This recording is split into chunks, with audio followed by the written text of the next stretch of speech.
live. Father, we thank you for waking us up in the spirit on tonight. Oh God, oh God, oh God, we thank you for seeing your sons and daughters, for meeting us here tonight, God. For meeting those who are watching online. Father, we thank you for shifting the atmosphere tonight. For shifting it, God. This is a season of shift. It is a season of preparation. It is now, it is right now. God, we thank you for allowing us to be present. We thank you, God, for this opportunity. We thank you, God, for allowing our minds to shift, that we will be ready. Your word says that expectation is the breeding ground of a miracle. God, we came here with expectation tonight. God, we came here with expectation tonight. For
food that's on our table, we say thank you. For the clothes that's on our back, we say thank you. For the finances that you bless us with, we say thank you. We can't do it on our own.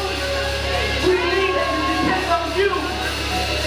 Though the storms keep on raging in my life, though they roll high, though they roll deep, my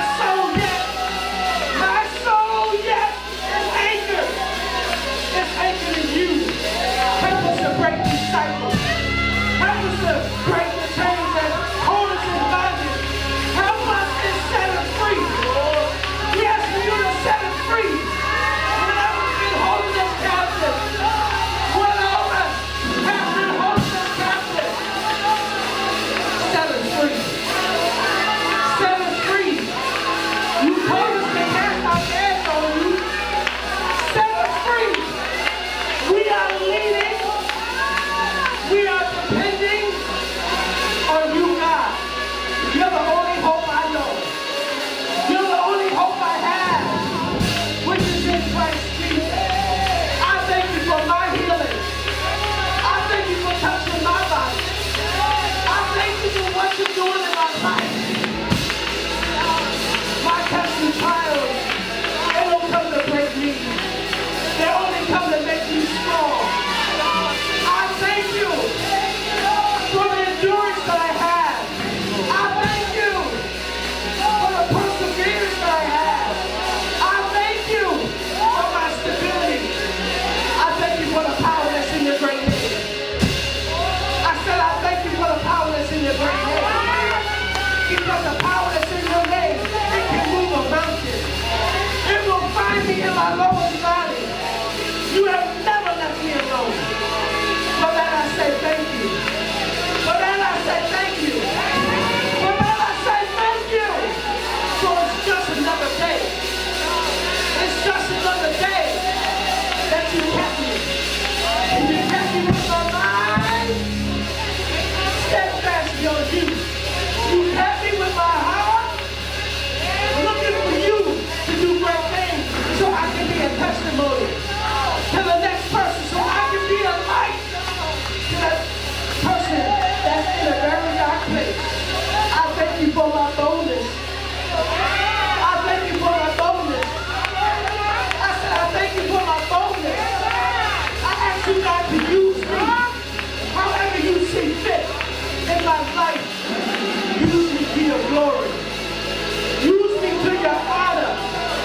Help me to draw those that are lost back to you. Help me to be instrumental to someone to find their way to you, God, before it's too late. I thank you. I praise you. I magnify you. Oh God, I thank you. King of glory. King of glory. You are welcome here. Come fill this place. Come fill this place. Remember the backsliding today. Remember those that's incarcerated. Remember those that's on death row. Remember those who are suffering with a mental illness. Who is suffering with a physical illness. Who is suffering with a physical. Oh God, we know you're well able. You made us. You made us. I thank you for my tables that you have spread. The enemy is mad because we're on our way to victory. We're on our way to being set free. We are on our delivery path, and the enemy is mad. But God, I thank you. I thank you for what you're doing for this house. I thank you for what you're doing for this house. So we all can be set free. If you want it, you can have it.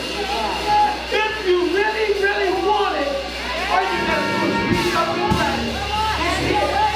It's here for you. It's here for you. Deliverance is here. Deliverance is here. The opportunity is here.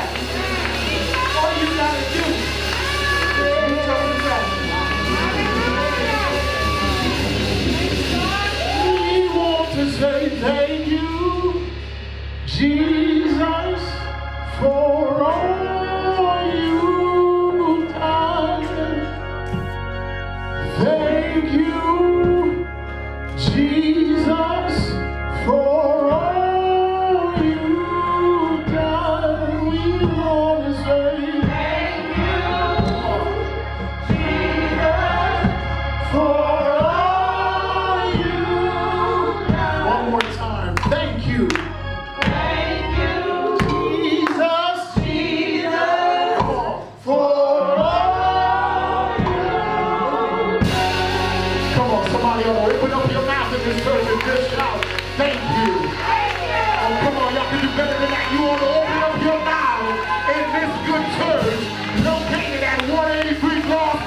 is power in the name Jesus. I'm talking about power that will break cycles. I'm talking about power that will destroy yokes. I'm talking about the power that will turn the situation all the way around. Hallelujah. How y'all feel tonight?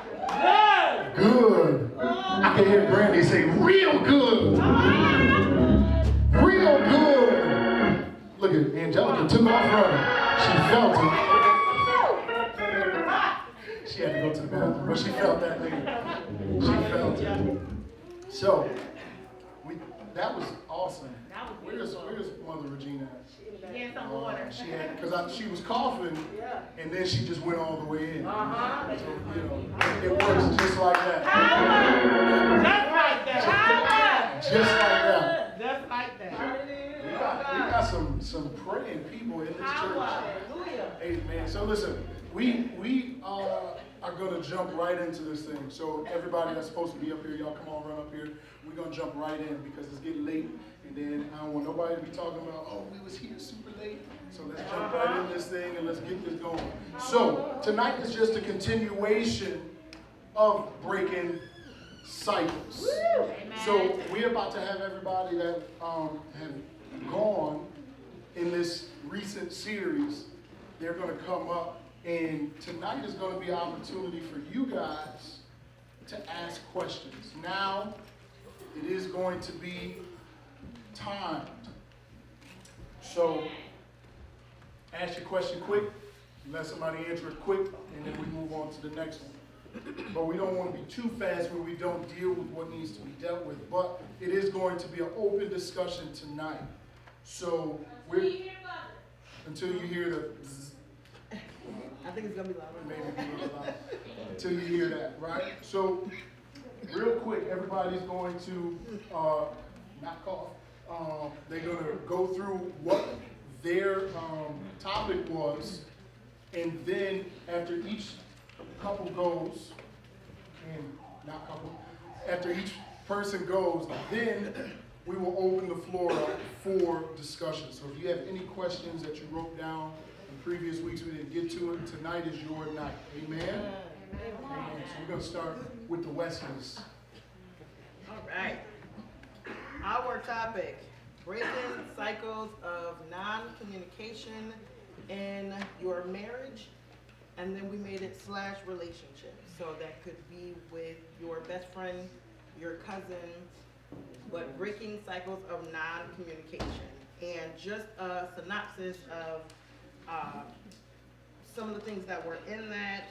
We were talking about distractions, how distractions can be something, a barrier of non-communication, put downs, lack of interest. Another thing, godly living. That is one way to break that cycle of non-communication. Results of non-communication: bitterness, hatred toward your partner or others, pettiness, envy, jealousy. Effective communication, checking for understanding, eye contact, visible mouth, having questions, and not interrogating your partner or the person that you're in the relationship with. Reasons to effectively communicate, to break the cycles of unhealthy actions. Is that better? Share love, invest time together. How did we, because first it has to go to you before it can go to others. So this affected us because right after, one of the things that was in our session was about making time for intimacy. And with that, it's not just about being sexual, but spending quality time together. And my coat was pulled. Second day in, like, hey, you said 2 days in a week that you got to set aside. So, my husband is a reminder of this lesson and keeping us in the mindset that in order to break those cycles of non-communication, you do have to have that intimacy. And so like I said, that's spending quality time. So, setting aside time to watch a movie together or play a game together or just sit and talk, have, in-depth conversation. Those are examples of intimacy.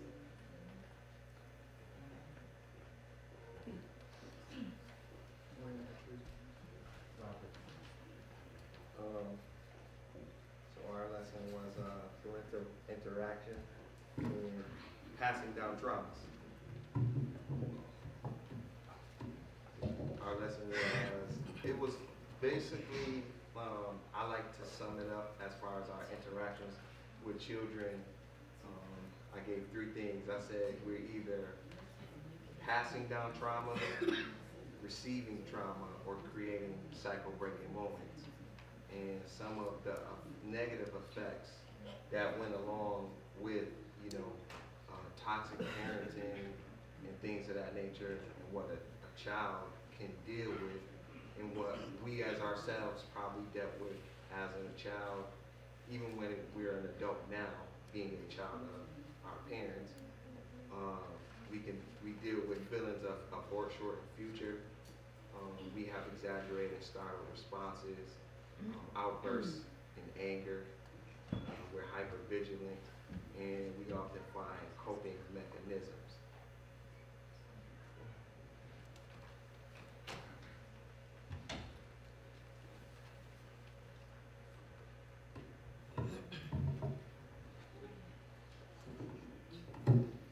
There you go. Thanks, Brandon. Another thing that I would say is important from the things that we spoke about is how to recognize those things that we accept as our norms but are actually signs of trauma. How to expose those things to yourself, how to attack them and get rid of them, essentially, to actually break the cycle.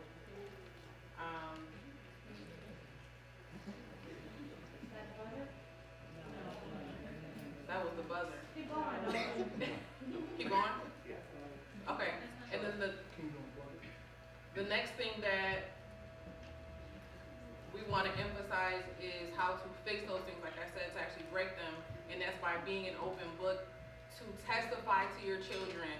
The things that we spoke about include not just parental interactions with, your children, but actually how a wife interacts with her husband, and how the husband interacts with their wife, and how the children then get their idea of how a mom and a dad should be based on what they saw their parents doing. And then we also wrapped it up by saying how you can pinpoint on your family tree where certain traumas happen and how you internalize them and now need to grow your inner child up to change and to break and to fix those things so they don't continue being passed down.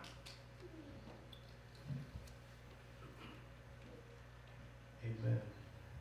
Hey everybody, how you doing? Sorry, I'm gonna actually lose my voice. So we actually talked about trauma-induced hyperindependence. So first of all, we kind of delve into what trauma was. And trauma is when you have a reaction to major events in your life. It can be anything, such as a loss of a parent, a death in the family, just things that affects your mental at a young age or even at an old age. Just anything that can shift the way you think about things or way you handle situations. And that's where the independence come from, because sometimes when these things happen, you kind of shut down from everything else. And then you put yourself into a place of, I'm going to work and make sure I'm good, and I don't really care about everybody else. I don't really care about if someone's trying to give me counsel, if someone has advice to give me, 2 cents to give me.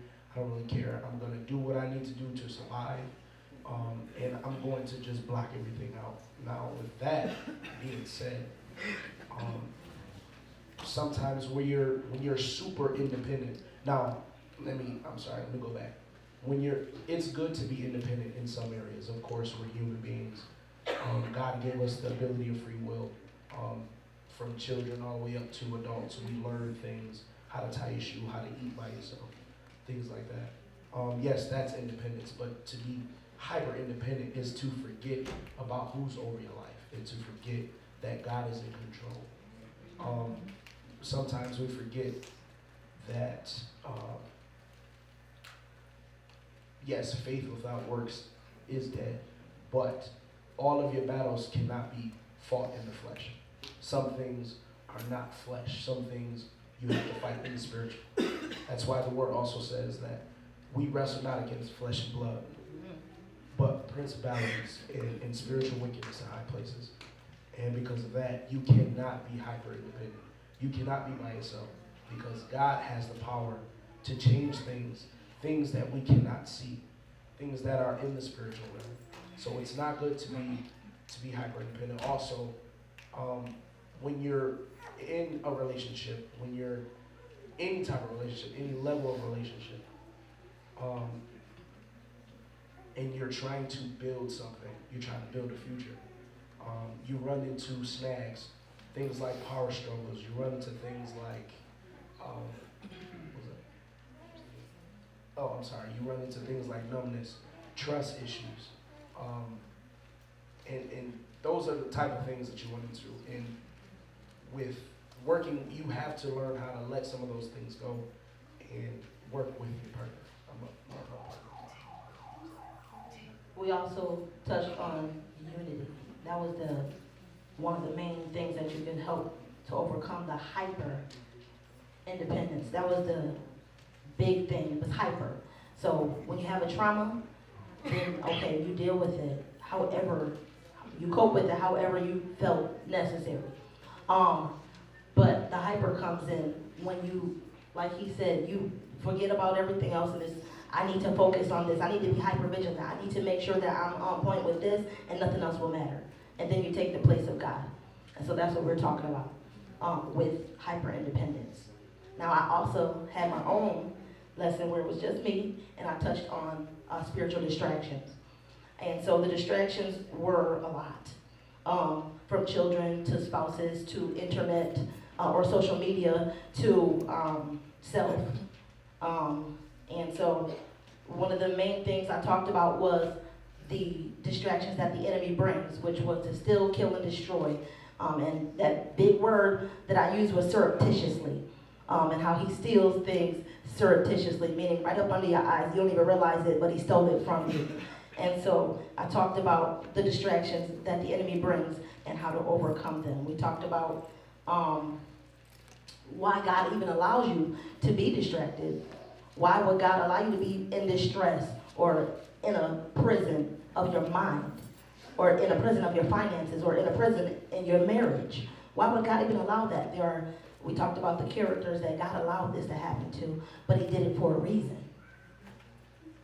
So you have been distracted, but your job has been to focus back on God. Unify with it, get those connections going, and get right on the right path. All right. I believe I kicked off season 2. Let's see how many of the saints got 20/20 vision. Depression in the church. That's what the lesson that I taught. And on top of depression, we briefly touched on suicide and other mental illnesses and diseases.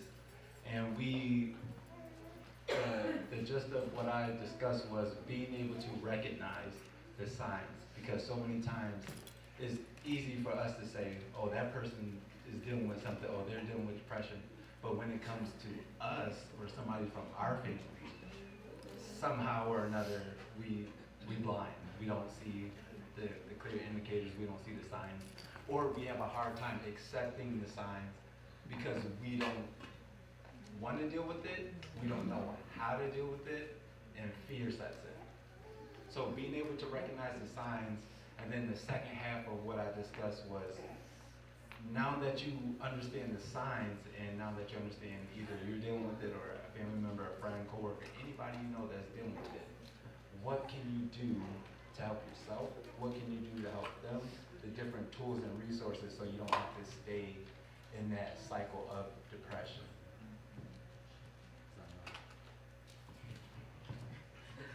So I did a lesson by myself, and the title of my lesson was called Battle of the Minds.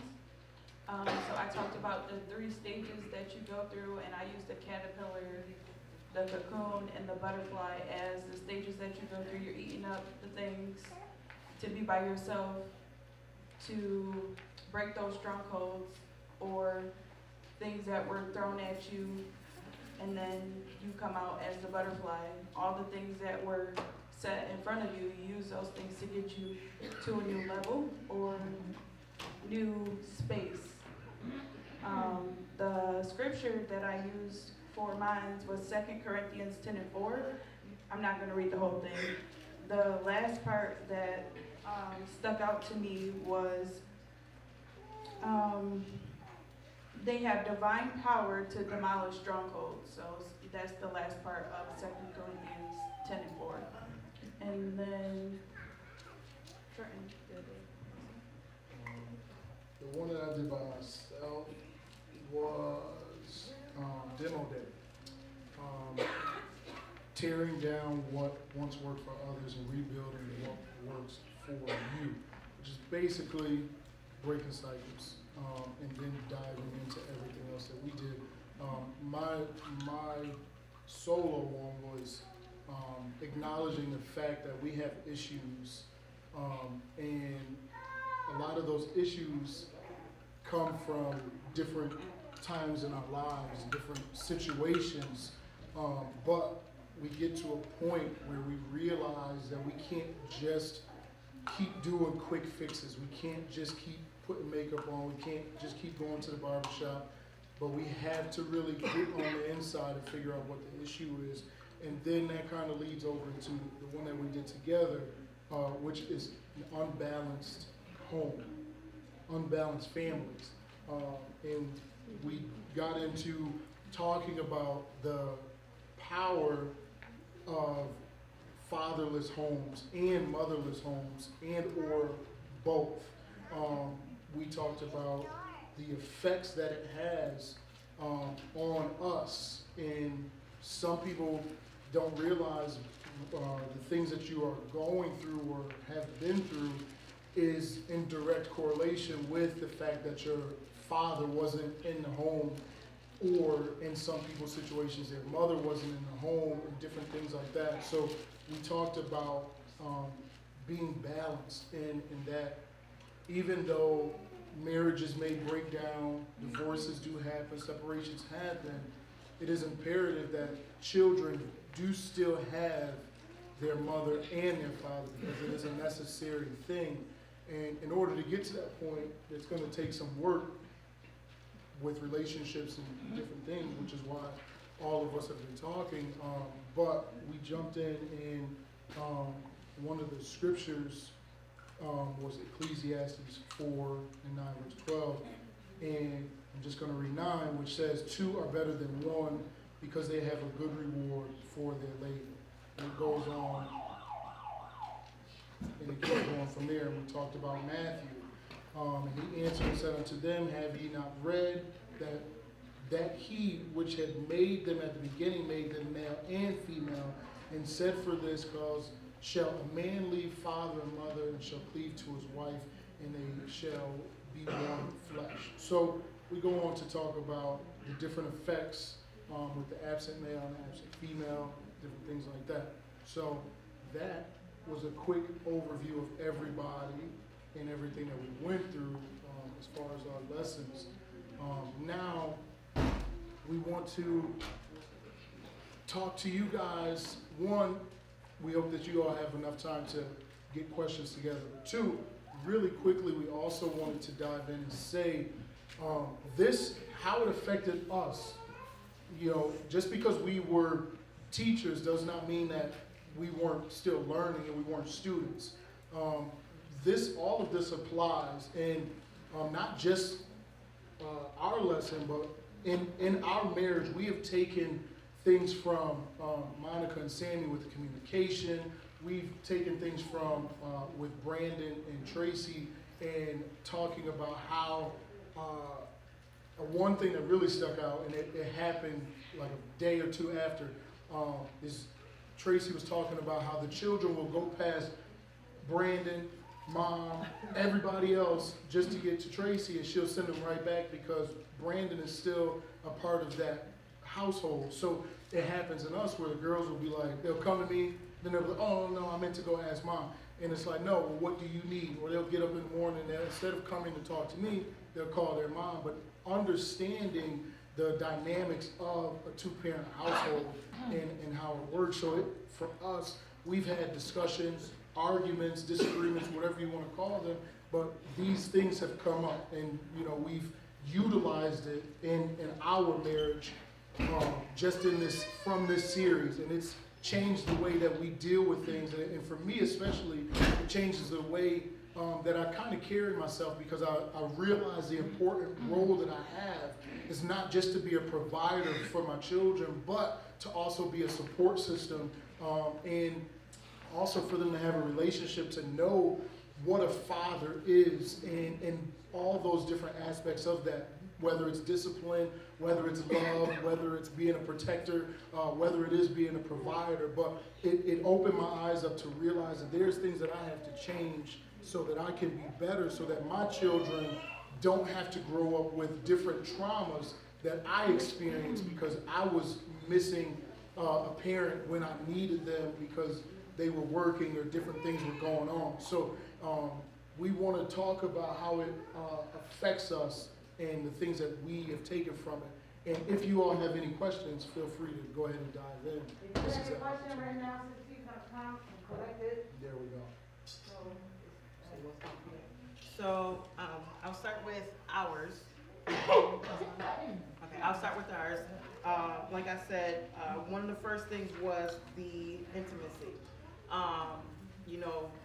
Making sure that you set aside that time, and also not holding in the frustration and let it build up and explode. But if something is going on and it can easily be addressed, to go ahead and address it, so that I'm not holding on to things, or Sammy's not holding on to things. And, as a female, I tend to shut down when I'm upset. But pushing myself to not shut down, but to actually open up about, the frustration or the disagreement or whatever, so that we can get to the bottom of it and have that open communication. When it comes to Brendan and Tracy, this weekend, as a matter of fact, our oldest called Sammy and was like, da-da-da-da. And instead of him, he was like, Momo, your child wants you, because they're used to going to him, but it's like, hey, you have a team player here, let's go ahead and utilize her. She had dance and things like that, so just, being able to have conversation with her, and say my piece, she say her piece, and nothing is, being toxic. Hyper independence. That wasn't really something that affected me greatly, but it is still something that affected me. Being single for so long, you are, accustomed to doing everything on your own. So when you now merge together and become one, now you have to realize that you have to back up and you have to allow your partner or your spouse to be that helping hand. Depression. Being in tune with how I'm feeling, and also being in tune with how my husband is feeling, where you don't just ask how you're doing, but you're watching and you're paying attention to what they're doing, not necessarily what they're saying, because no one is going to say, I'm depressed, but it's in their actions, it's in how they respond to things. The cocoon. What was the title? Battles of the Mind. That is something that it applies still now. The devil, he tries to sit in your thoughts. So just trying to, when he comes in and tries to sit, you say, no, devil, you don't have no power here. you know. And I'm gonna let Sam. For me, the biggest one I take from is when Trent and Anna did the unbalanced families. Everyone did really well with each one of their lessons, but as me being a father, I have 2 other children, you know, not with my wife. And it's gotten to the point where I'm always working. So now once I put in a certain amount of time, they call me again, it's like, I have to check with my wife or I have to check with my kids first before I can do this because I've been here X amount of weekends and I cannot keep taking away from my family without their consent. And that's something I've been going on, and it's getting a whole lot better to the point where I'm just about to be retired and it's gonna be family on the weekend. I'm retired. Still waiting on my work hoodie though, but okay. So all the lessons were equally, you know, impactful. The one that impacted me the most, I'll say, is Johnny's with identifying, because you know I also grew up in an unbalanced home where it was I was just raised by my mother, and after Johnny's lesson about identifying certain things, it has helped the conversations with my mother, because it's one thing to know certain things is going on, but it's one thing to be able to identify them and actually communicate where these, sources of, I wouldn't necessarily call them problems, but like traits, as you grow up, as me and Tracy talk about when you're either passing down traumas or just those interactions with parents, being able to identify, why I act like this, or why you treat me like this, or why you respond to this, helps the communication, because if there's areas of like healing, when you can identify what the problem is, just like if you go to the doctor, if they diagnose a specific thing, it's easier for them to cure it, opposed to them when they just come and give you a checkup and you're like, okay, what's this wrong, what's wrong with this, what's wrong with this, what's wrong with this, let's run this test, until they actually find out what actually the problem is. So when you actually know what the problem is, it's easier to attack it. So, shout out to John. Who's gonna lean over? Thank you again, Brandon. Okay, so for me, overall, I would say I have like a more overall learning from everybody's lessons, from Deanna bringing up the cocoon, and just how I, as a business owner, as a mother, as a wife, how I'm supposed to function properly. A lot of times women are imbalanced. When you become a mom, you just become a mom, you lose yourself. And then you end up resenting yourself and then resenting other people around you because you can't do what you want to do. So you gotta get silent. You gotta get in that cocoon. And also when Sammy and Monica were talking about marriage, that brought up a lot of feelings in here. Everybody was like, but that's good because you are speaking about things that you normally wouldn't speak about, that you're probably just harboring feelings in your head when you should be talking about them. So they started knocking on the door a little bit, and then what really opened the door for me is doing our own lesson. And I'm not saying when we did our lesson, it impacted me the most. It impacted me because I had to work with my husband in a way that I normally don't work with him. Usually he do what he gotta do and I do what I gotta do. But then when we had to join, it was kind of like what Pastor was saying. When she asked somebody a question and they answered a completely different way, you're like, what did you hear? Because that's not what I asked. And that's how it was. And we were like, hello, let's rewind, let's restate this another way so that we're both on the same page. And to do that and then come out with something that was God, that actually helped a lot of people, that was really impactful for me. And it showed me different things specific things I need to change in my own thinking, in my own life.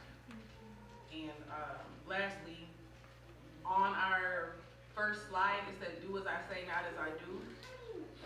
And I was saying that like, oh, this is gonna be good for them, but it was really good for me because a lot of times I'll tell my kids to do something and then 2 minutes later, I'm not being a good example. So that was beneficial as well.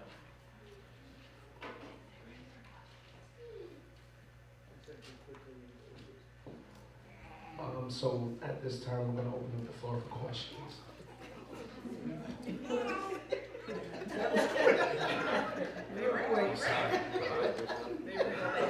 mean, we can come back. Can I ask that you guys put your mask on? All right, yes, sir, questions? How do you help someone who is hyper independent?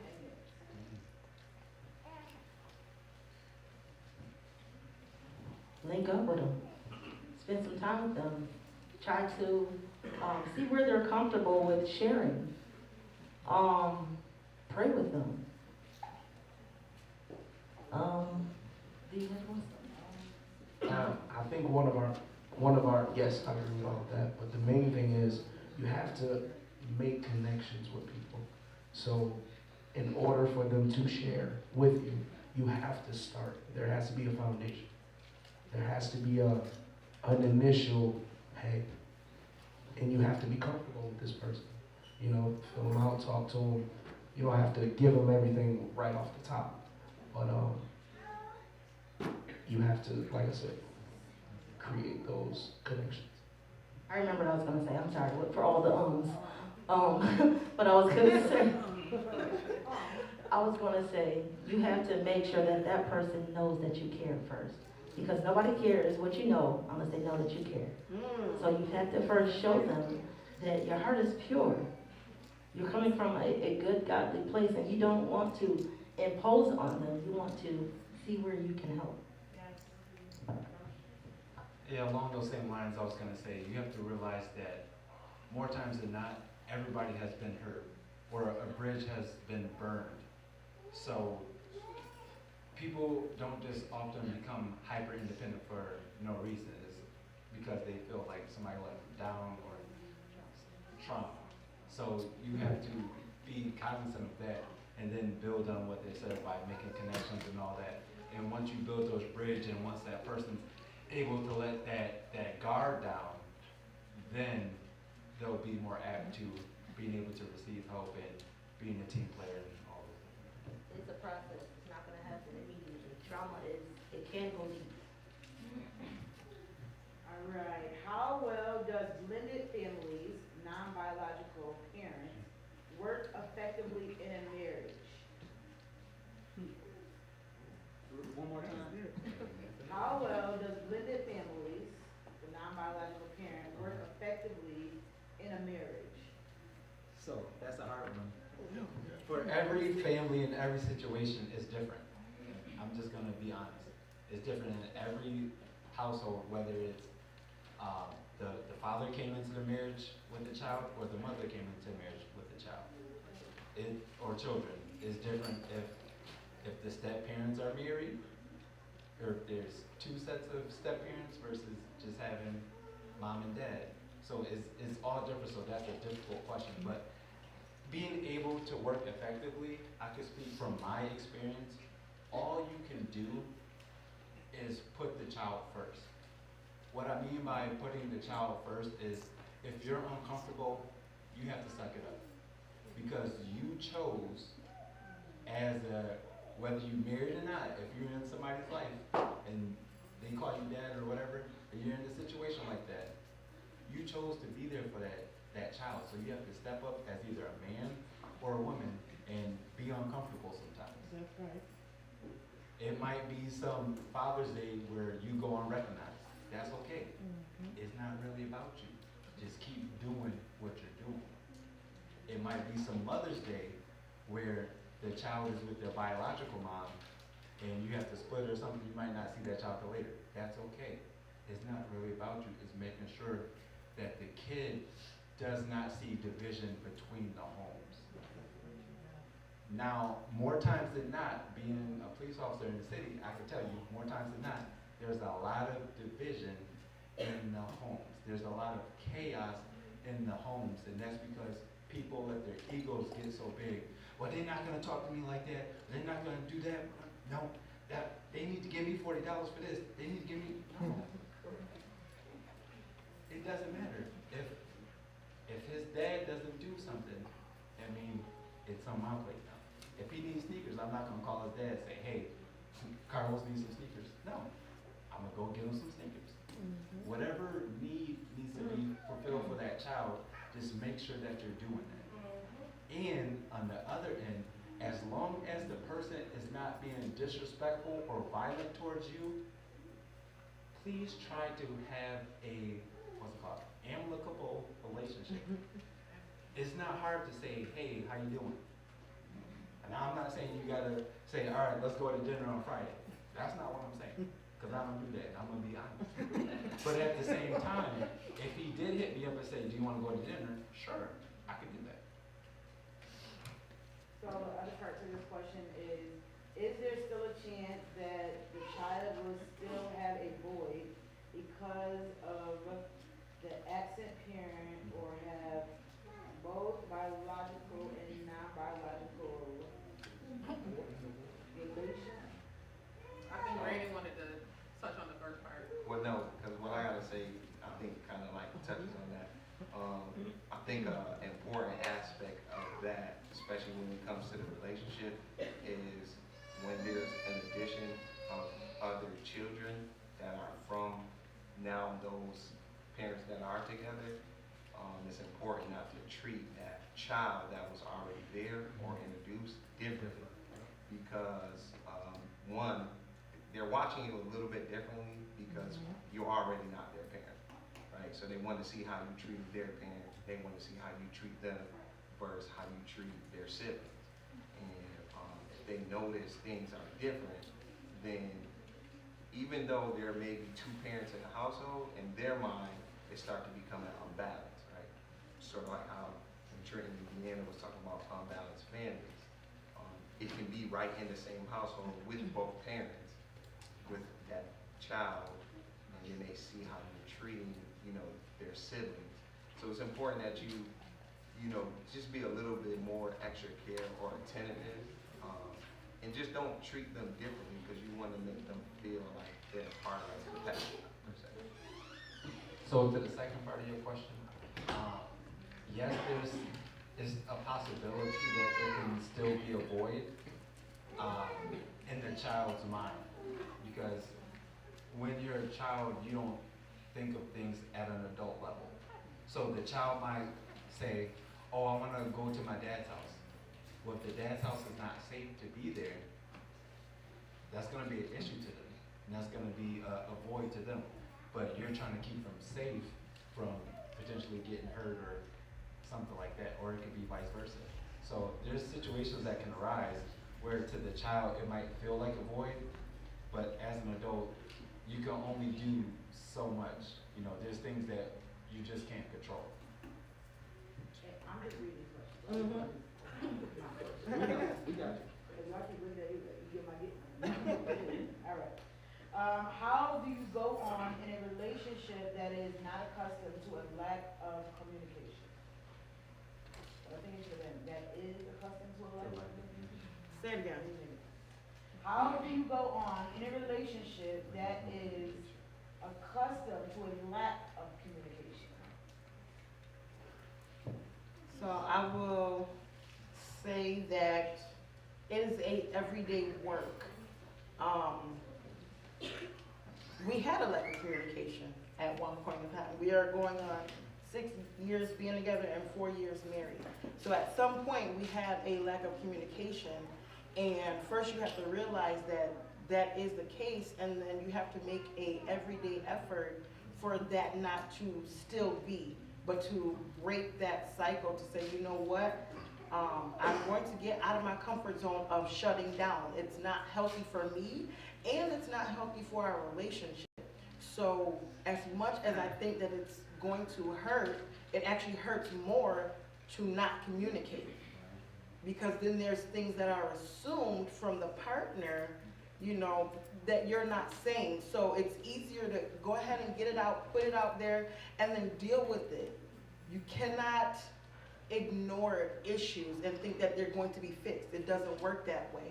You actually have to, on purpose, deal with the situation,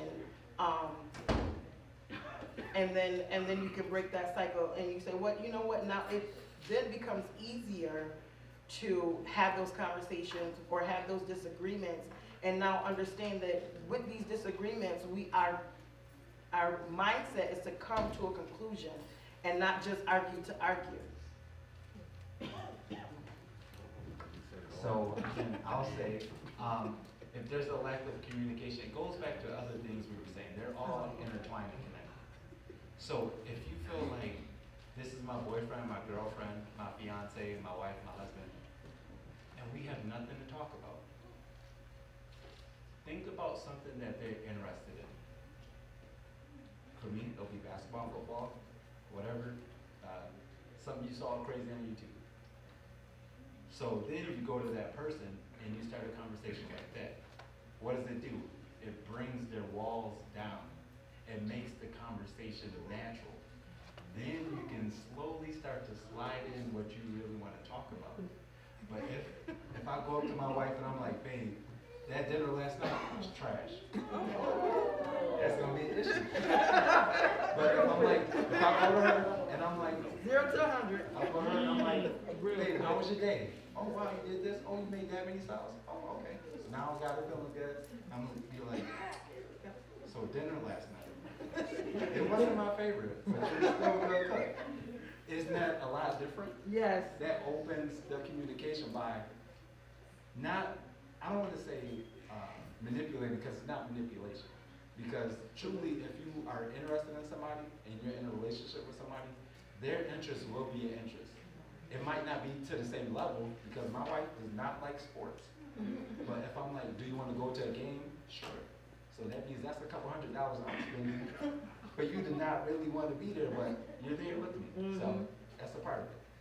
But it goes vice versa. If she wants to watch a 90-Day Fiance or Married what's at it? First Sight? Love After Lockup, Yeah. all those crazy shows, I watch it with her. I watch it with her with an open mind. Why? Because that's something that she's interested in. Now, do I remember everybody's name on the show? No. But she likes the fact that I'm sitting there with her watching the show, and it gives us something, again, to talk about and discuss. Real quick, one thing. Just wanted to dive in. One thing that you have to understand about communication is you have to understand the person. And when we went, we talked about doing your homework on your prospective partner. Doing your homework means you can't, if I'm trying to talk to Deanna and she's just not responding, me just keep nagging her isn't going to get you anywhere. Well, it will. No, it's going to No, get you but into a negative negatively, place. that's what I'm right? saying. It'll get So you it's going to take you somewhere backwards. But what your job is when you're trying to get into a relationship towards marriage or any type of partnership, you have to understand who that person is. So now you need to start talking to their mother and their father and start getting an understanding, because there's going to be some things that you don't understand. There's some things that I found out about myself from having conversations with my parents, and I'm like, all right, now that makes sense, because this is what they went through and this is the things that they were exposed to and different things like that. So if somebody has an issue with communication, you have to, one, you should really have a prayer life and pray, because God is going to direct you in the way to go, but at the same time, do your homework and figure out what their issues are, because there's traumas that we've all been through that can cause these issues and things. So you coming on to them like, well, you just need to open up and talk. That's not going to get them anywhere, because they may not know how. That communication could be a breakdown in their entire family. So you have to do your research and figure that out, and then you need to start outsourcing and figure out different ways. You can't just keep doing the same thing expecting the same result. All right, this one says communication struggles with adult family members.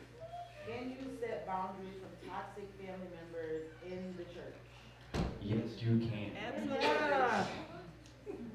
So when it comes to church and family, there's a lot of blurred lines.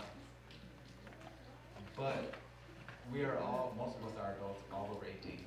You have to, for your mental health, for everybody else's mental health, you have to be able to set boundaries, respectfully set boundaries. You don't need to come out of pocket. But if somebody, so say if Lawrence come up to me and he just says something that just irks me, what am I gonna do? I could not say nothing about it, or I can address it. And when I address it, again, because I have a relationship with Lawrence, I can say, hey, yo, bro, how's the kids? All right, open up the door. Then I'm like, when you said this to me, it just rubbed me the wrong way. Like, can you not? That's a way to address it. Now, there's certain things that are going to be issues because of generations. Because all of us up here are really young. But if our aunts came in right now, we all know, in their eyes, we're still children. We're still 8, 9, 10. And it's like, I am grown. I'm about to be 30. Everybody still call me Johnny. I'm an adult. And your name is still John. But that doesn't bother me. But again, it depends on the person, but sometimes it's generational, but more times than not, if you just approach the person in a way that's not gonna automatically put their defenses up, they'll be at least open to having a conversation. Other parts of this, in a heated conversation, is it all right to let the other person know your boundaries and that things have went the wrong way and you're not in a place to finish the conversation? Yes, I think that's the answer right there. That's the question is the answer. Absolutely. You can respect someone's title who is your elder or even someone younger than you who has a title who's in your family in the church without being disrespectful. And you have to have respect for yourself also and not just be trampled. Because how can you go out of the church and say I'm healed or I'm okay to function when I felt offended by someone in ministry that I couldn't talk to? And the Bible says, take it to the church. Take it to that person. That's Bible. I would say absolutely. You got to know your boundaries. I think it was Monica and Sammy that said table the situation. We're going to table it, but we're going to come back to it because right now I'm in a space of mine where I might say something I might regret later. So let me just, we're going to table this for a minute, come back at it in a week. Maybe I'll find the right words to say. Not maybe. We're going to find the right words to say so that we can deal with the situation right. You do have to find boundaries for yourself because you'll get so wrapped up in like, oh, what do they think about me? All right, I don't care what they think about me. For myself, I have to be in this place so that mentally, physically, and emotionally, I know how to deal with you the right way. Whether you come at me sideways or, hey, how was your day today? Or you look bad today. All right, cool. You got to find the balance, but you also have to be able to be like, be an adult and be like, all right, we're going to come back to it. You crossed the line. You're not about to get me to that place, so let's table it for the time being. Yes. And one slight word of advice: do not let tabling it become a repetitive thing. Right. Absolutely. Because you will have so much on the table and you will not deal with anything. So, at a point, again, it comes to dealing with self. Because a lot of times we do this and we ignore the fingers that are pointing back at ourselves. So if you have an issue, the Bible tells you to take your issue to that person. Yes. Especially if it's that person that's laying in the bed next to you. Take it to them. And at a point, yes, you need to communicate what your boundaries are. And if it gets to that point and it gets crossed, then you need to say, all right, hold on, slow down, let's reverse. Let's correct this, and then let's move forward. If you're just arguing with somebody with no destination in sight, that is a you problem. That is not a them problem. You're now just throwing stuff out there. You have to realize that we are grown, we are mature, and there's ways to deal with it. figure out what your destination is. If you're going to present a problem, Deanna, I don't like the way that you season that steak. Me just yelling at her about not seasoning it the right way with no point is not going to get us anywhere. This is what I would like for you to add. Throw some sazon in there. Throw some whatever, right? You have to have a destination. I know, but I'm just saying. It was just yeah. But you have to have a destination. Don't just have these pointless disagreements that aren't going to get anywhere. And don't table everything, because then you're going to have this table that's full of junk and you're still going to be unsuccessful. Wait, I wanted to just add on to that. When we talked about tabling it, that is not for every disagreement, that is not for every argument. Tabling it is for when it gets so heated to where there is nothing being done, there's no compromising, there's no understanding, and now we're at a screaming match, or we're to the point where we're about to lay hands. That is the time to table, right? Because now you're in your flesh, you're overwhelmed, and you're going to do something that is going to harm you or harm the person that you're having that disagreement with. That is the point of tabling. But when you table, you are to come back in a short amount of time. So you're not letting months go by before we are revisiting that issue. We're letting 3 days, 4 days, maybe a week while it's still fresh and not forgotten about. And then that's another thing that's not resolved, and you're just piling things on. Why is it so bad to be yourself? If all you know is to keep to yourself, or keep yourself safe from hurt and pain, or being treated like you don't matter,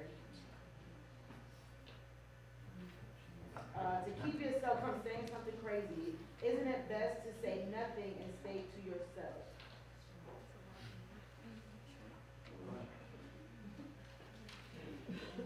Okay, I used to be like that, where I thought it would be better to be to myself, because if I say how I feel, it's going to be a fight. It's going to be an argument, someone's going to hit somebody, someone might actually start bleeding because of what I say, in response to what I thought the other person meant. I had to then dial back, because yes, it's okay to be to yourself.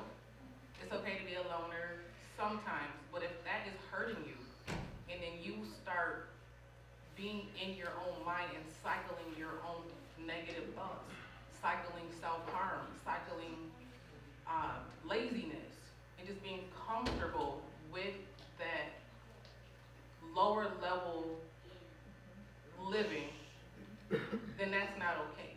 Sometimes you do have to branch out. You can branch out and still be an introvert. You can be an extroverted introvert. That is a thing.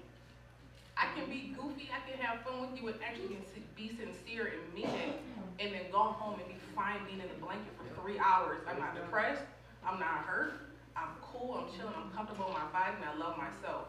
And I love God, and I have an active prayer life. You can do both.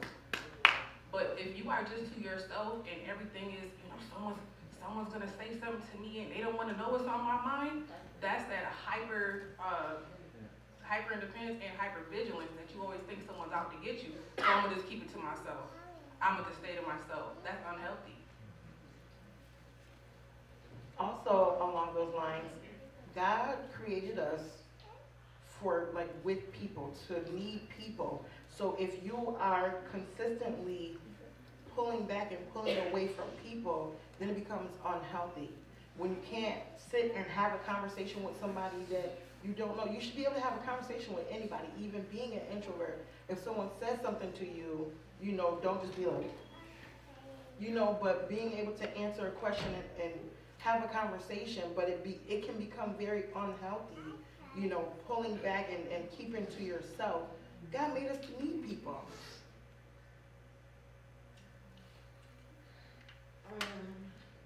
What is a cycle of depression?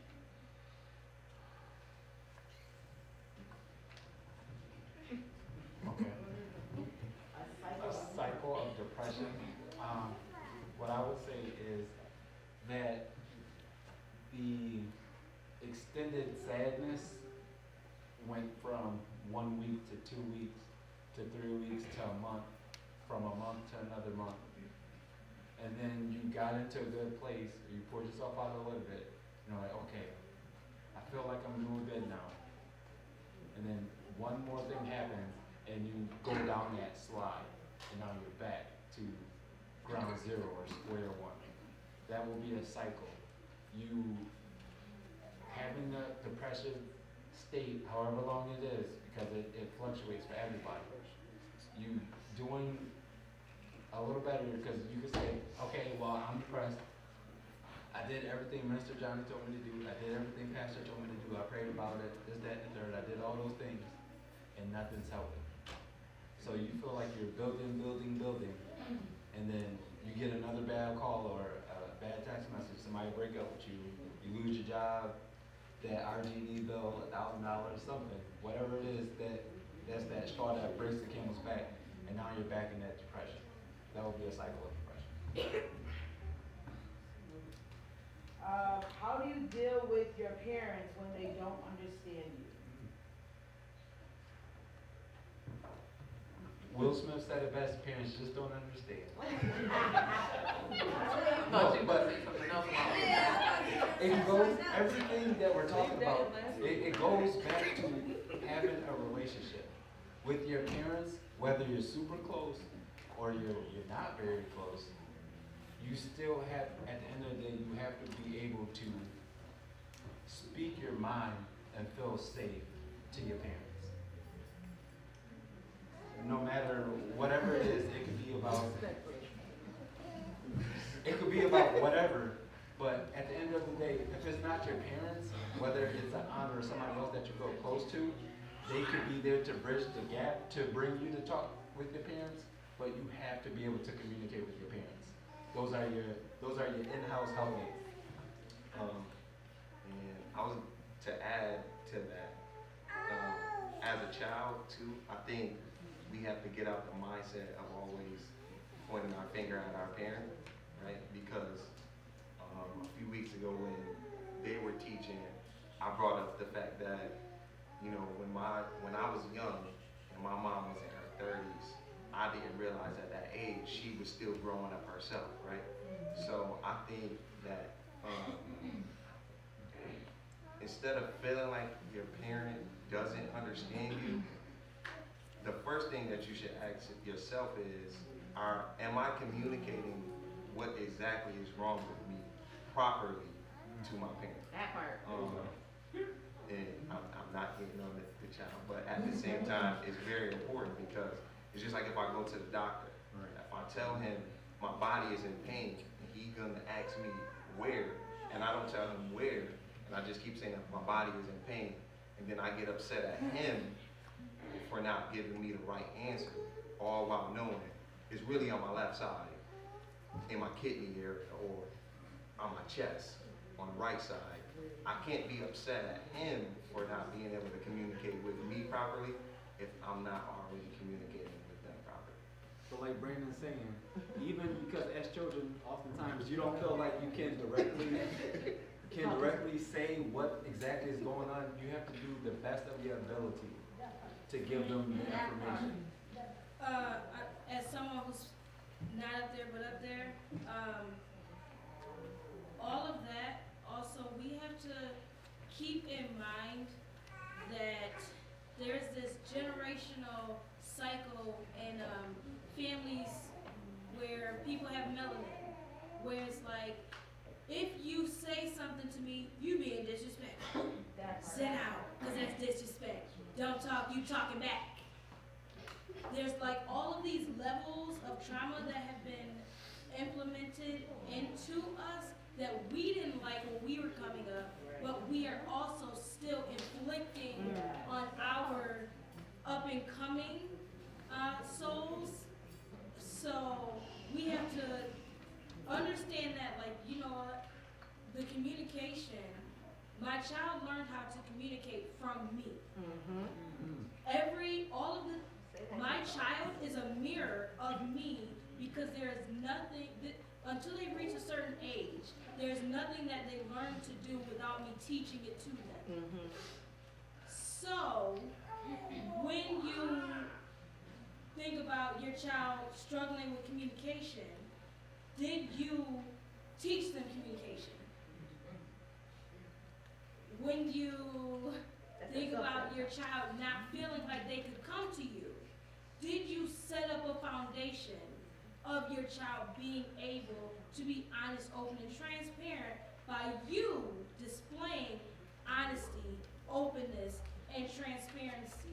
And then giving them the opportunity. And giving them the opportunity. And one thing, when it came to my godchildren, they were like 7 and talking about boyfriends and girlfriends. And I entertained the conversation with them. I did not shut it down. And one of them was like, I'm not in trouble? I said, no, because if I tell you that you're in trouble now, when you're 16, you're going to be sneaking around. So no, you're not in trouble. As much as I may not like it, I do want to set up the foundation of you feeling comfortable enough to me to have the conversation. Because then I can say, you know what, this female, are they treating you right? Are they making you happy? Do they make you smile? Are they complimenting you? How do they make you feel? And that foundation has to be established by my actions. Because what we fail to realize a lot of times, our 2.0s are responding to us. You know, Newton's law, for every action there's an opposite or equal reaction. That also applies to communication. If your communication is lacking, then your child's reaction is going to be an equal or opposite response. So we have to, as adults, own that. What did I teach? And say, you know what? I didn't do a good job. I'm going to be honest and say, I didn't do a good job. I'm going to be open and say, this is not helping us right now to have a solid foundation. Let's be transparent. You know what? Let's come together here at this point in time and let's do better together. This is what I need. I know that I struggle in my communication because I struggle with my parents. I struggle with my grandparents or whoever raised me. I didn't have anyone to consistently raise me, so I'm struggling. And I am sorry about that. This is what I need for communication. What do you need? And we have to, yes, our children, your children are children, but also they're humans. They know what they need to a point. Not exactly what it should look like, but they know that they need respect. So we have to be like, you know what? I don't want you talking to me like that, so I'm not gonna talk to you like that. It might not feel good all the time, and it might like burn you a little bit because we have that generational thing of, I didn't get to talk to my parents like that. My mother would have slapped me. My father would have beat me. I would have been slaved. I would have been cooked on the stove in some hot grease. We have to get past that generational trauma and recognize, you know what? We are all humans. So because I want respect from you, I also need to give you respect. And that respect doesn't always look the same. I think that we just put respect in these bold letters and think it's just one definition. But it's not one definition when it comes to that term. Because as Trenton being a father, when Devaney speaks to him, he wants Devaney to approach him a certain way because of his stature. Yet and still, he can't talk to Devaney like she's Deanna. Because Deanna has a different position in his life. But yet, he still owes Devaney respect as a human. So it looks differently, but we all have to own our own things. And it starts, parents, it might not feel good to you, but it started with you. Amen. The other part to that question is, how do you deal with parents/people who, even though you are communicating properly, choose not to understand you? Go to God and pray. Respectfully. There's ways to go about things. We think that we have all the answers. And I'm talking from a child's perspective. We think that we have all the answers. And when I just said a few minutes ago about there's things that I learned about me recently from my parents, is from those conversations, made me understand why my mom didn't let me go and do certain things. So you have to, as a child, realize that that is what you are. You are a child. And you don't have all the answers. So although you may feel like you've gone to them and you've done it the right way, change it. And keep changing it, because you can't get a new result doing the same thing. So there's ways to talk to people. There's ways. If my children, I called Aubrey the other day. She said, "What?" My response was, "Excuse me? Yes, sir. I mean, yes, sir." Right? Not that I'm any better, but it's the way that you do things. If she needed something, she knows the proper way to talk to an adult. And if those things are being taught in your house, you will know the proper way to communicate with your parents. And then you also have to step out of it, and like Brandon said, you got to realize that depending on where your parents are in age, they might be learning these things as well. So what you should do is pray, because there's a way to go about things. And being rude and disrespectful is never going to get you an answer, no matter who you are, as an adult, as a child, or any of that.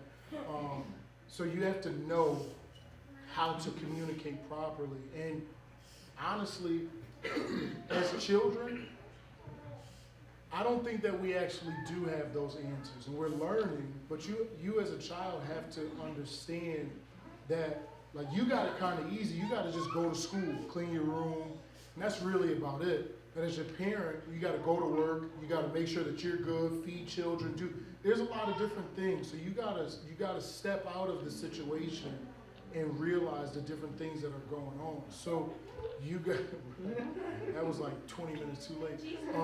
So you have to step out of it and be respectful. In order to get respect, you got to give respect. Next question. I wanted to add to that. I'm sorry. Just to build on top. So just to build on top of that, I believe that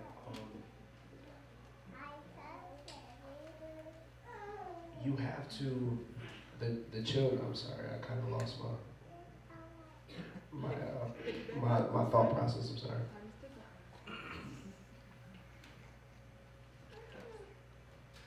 Never mind, we just gonna go to the next question. Just go to the next question. I'm gonna look at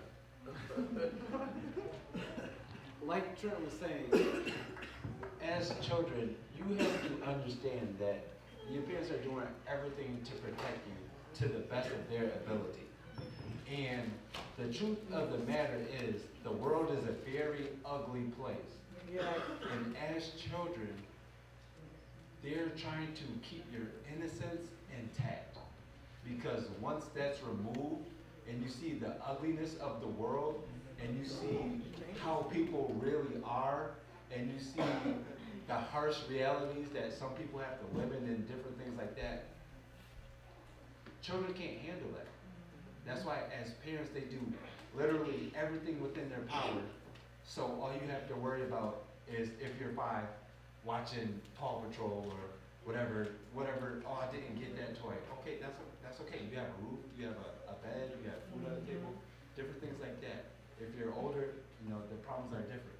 But at the end of the day, the parents are trying to keep you from seeing the harsh reality that is the world, because you can't handle it yet. But even with that, do you believe that parents need to listen to the world that children are seeing, their own self? Because I feel like Parents always come from back in the day. The day is still that back in the day and today. So you have to listen to see what are they seeing in school, what are they hearing in school, what is their issues, because it's coming up. We still had issues, that wasn't our parents' issues, but we still had issues, but it's that walk, your problems don't matter. They're not big. Your role as a parent is to be able to remix it to whatever your kid is dealing with, like she just said. Because, an example right now, the math that they do now is not what they taught us. It is completely different. That is just a small example. But you have to be able to sit down with your child, listen to them, listen to what they're saying, marinate. If you don't get it, have the conversation with them again so that you can understand and be able to cater to what they need. But as a parent, you have to understand that your child has emotions, feelings, and all these other things. So you have to find that balance because, all right, a lot of the children that go to church here they just have friends in the church. So how will they know the world if they are only allowed to have friends in the church? Not saying that they shouldn't, like, all right, I'm about to have friends that's going to parties and all of that, but how can you be that light to people in the world if you only got these friends in the church? You got to find a balance. Like, that's real. Like, if you shelter your children in church, you only listen to gospel, when they go to college or get to high school, all right, you didn't let me experience it when I was in your house. When I get to college, sorry, but you gotta find, I'm being real because you have to find the balance at a younger age of mixing things in there. Like, it's a lot. It's deep. It's a lot. It's real. You have to be you want to be the light. People at my job know that I'm a Christian. I don't do certain things that they do, but I'm not walking around, oh, God said this, God said that. It's the way that I carry myself. So your children, you should be that example for your children to be able to, I'm not saying explore like doing crazy things, like you have to let them venture out within reason. What you have to do is boundaries. But if you keep throwing boundaries in there, you're gonna be have a boundary for everything. You can't talk to me like this. You cross the boundary. Like you have to, what you have to do is, there's good parents and there's bad parents, and we hope that you would be a good parent. And a good parent is a good parent says no sex before marriage, and then they explain to you why. And regardless of how you feel, it does not matter at that point. They're explaining to you why. So, yes, you do want your children to not be culture shocked when they get out of your presence. But as a child, you have to understand there's reasons why your parents are saying, no, you can't go hang out at this person's house. Exactly. So, y'all, as a child, I think we're going to end this question here because we spent the whole 10 minutes on it. But I'm going to say this. As a child, be a child because you cannot go backwards. When you get pregnant, girls, you cannot get unpregnant. You can, but you still can't. Catch that? Right. Think about it. Right. When you wake up in the morning, it's going to kick you. Right? Think about these things. Right. You want to go out and experience getting drunk? No, you don't. You want to go out and experience getting high? I'm telling you, no, you don't. And as a good parent, we will tell you the other side of that thing because there are things called soul ties, and then you're going to be coming right back to 183 talking about, I got some cycles I need to be broken because you didn't want to be a child. And we hate to hear this thing, but stay in the child's place. There are certain things that you got to realize. So as a good parent, you will give them options and you will open up doors. Hopefully you don't shelter your children because those causes all sorts of traumas as well. But be open and children be receptive of learning because if you just get to raise yourself, you're going to be a hot mess. Next question. What do you do when your parents are alive but aren't in your life, and as much as you want them to be present, they are not? I want to answer that.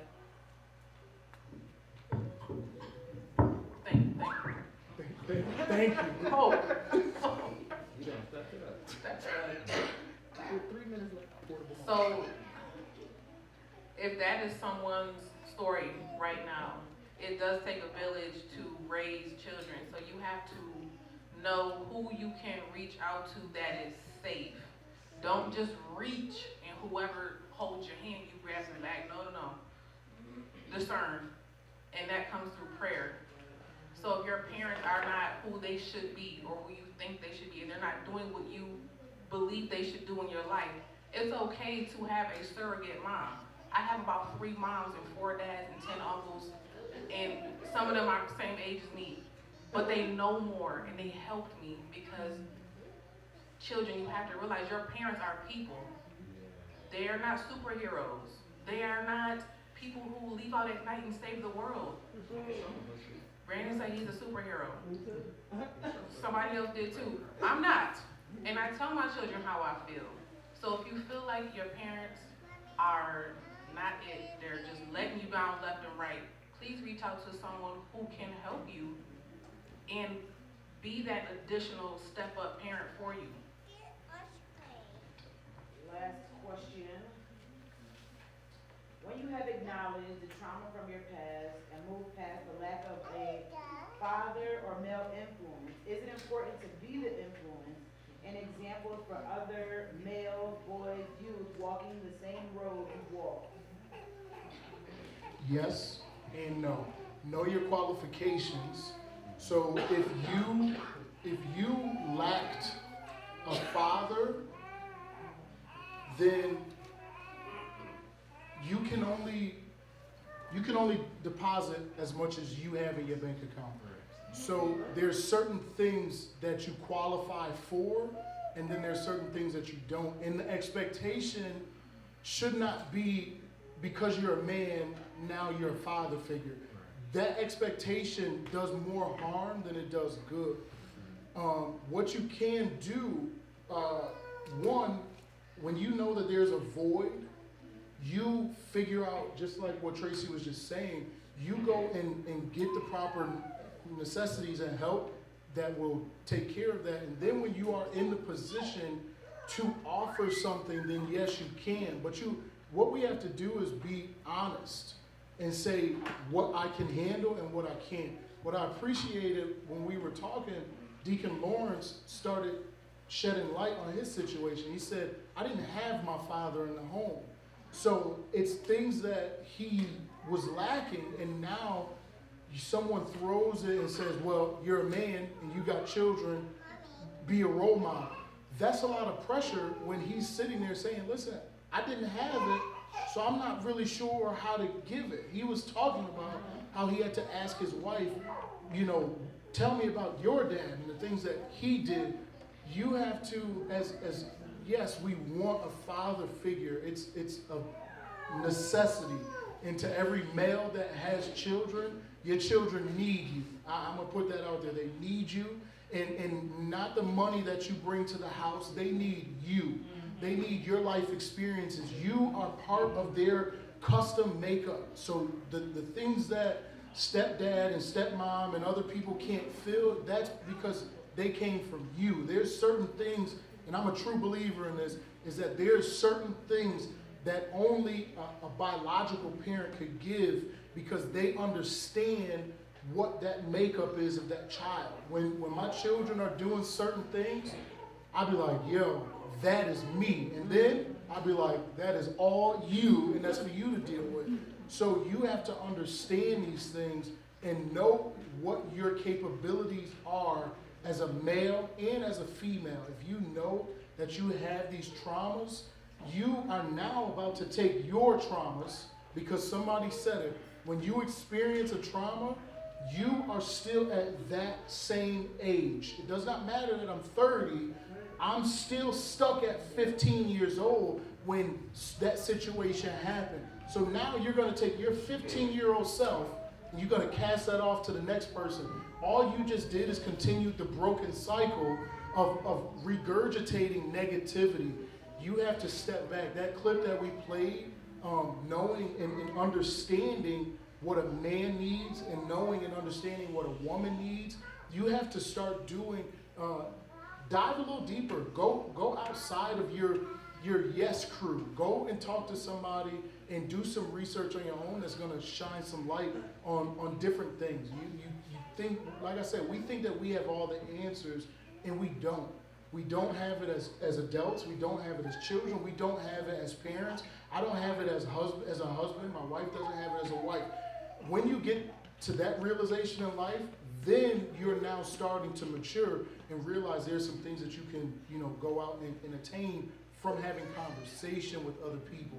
As you sit there and you keep letting your mind go and your mind goes, and it's your mind that's causing doom. You have traumas and issues that you are carrying, and if you did not properly dispose of those things, like on demo day, if you didn't throw those things out and let them go in the trash can, you just set them aside, you are not in the proper qualifications to now be a mentor. And okay, well, I'm a male, so now I'm gonna be a father figure. Everybody, that's not for everybody, and you should not seek that from everybody. You have to discern those things. Again, the biggest thing I'm gonna tell everybody with every answer, pray about it. Talk to God, because no matter what we tell you, God is going to give you the ultimate answer. He's going to lead you in the right direction. He's going to lead you in the right path. That path might be go talk to Deacon Brandon. That path might be go talk to Deacon Lawrence, or go talk to Brother Sammy. God is going to give you the answer, and then you have to run with it. Don't question God. Run with what he's telling you. But do not, my biggest word of advice, don't go seeking advice from the wrong source, because it will do more harm than it will do good.